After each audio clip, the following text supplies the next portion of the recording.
Good morning, Joe here. It's Firearms Friday. We're in the Ammo Dump classroom today here at Larry's on North Memorial Parkway. Today we're going to wrap up our series of about 10 videos on the fundamentals of handgun firearms. Now, in a couple of weeks we're going to get into the fundamentals of rifles, but right now we're going to finish up the fundamentals of handguns. And also when I finish up this little bit of a lecture right here, we're going to go into the range, and I'm going to have one of our gunsmiths demonstrate something we talked about a couple of years ago called tap, rack, bang. So I'll look forward to that here in just a couple minutes. But before we do that, let's summarize what we've talked about so far. These are the key points we've talked about over the last 10 weeks. Aiming. And aiming consists of two important parts, sight picture and sight alignment.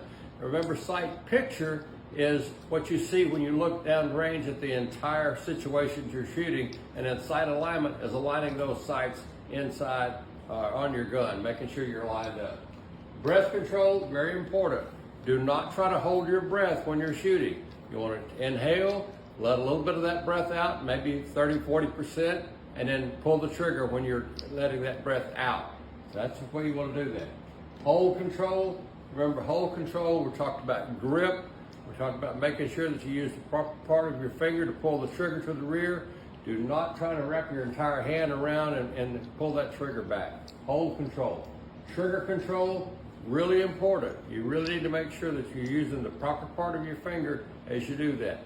Grip and trigger control are the two things that people have the most problem with here in the range that we see on a daily basis.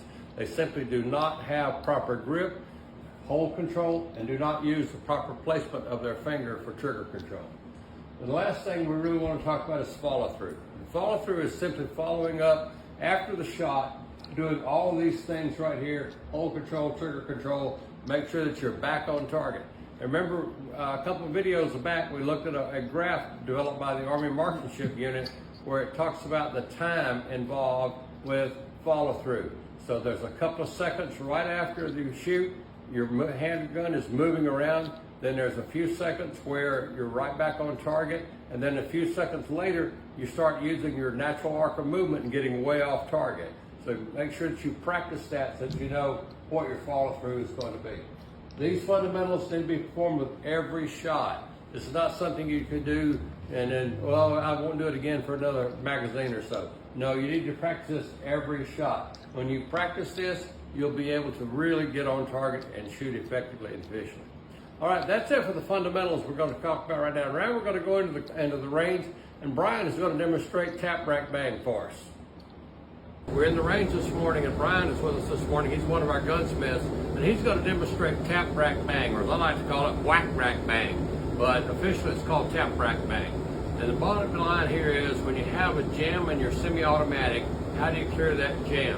And Brian's going to demonstrate. He does this routinely. We all practice this, but Brian's really good at it. So you're going to see how fast he is at tap, rack, bang, and clearing a jam.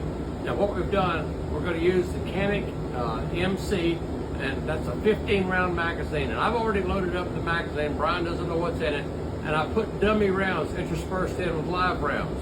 So when he hits a dummy round, the gun, of course, will not fire. He'll have to tap, rack, bang, and clear the jam. And that's what we're going to show you this morning.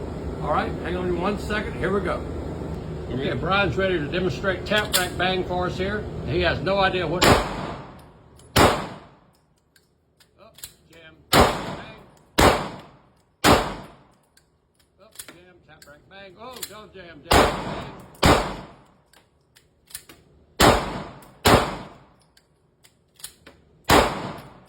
All right, well done, Brian.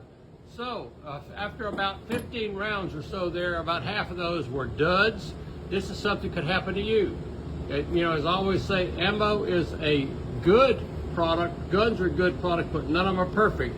And they don't always work 100% of the time.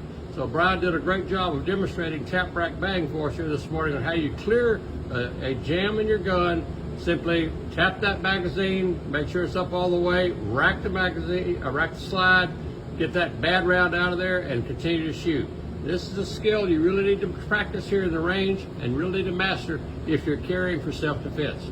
All right, that's it this week. Tune in next week here at Larry's. We got something special planned for you next week. We're going to have some special people here next week, and we'll interview them.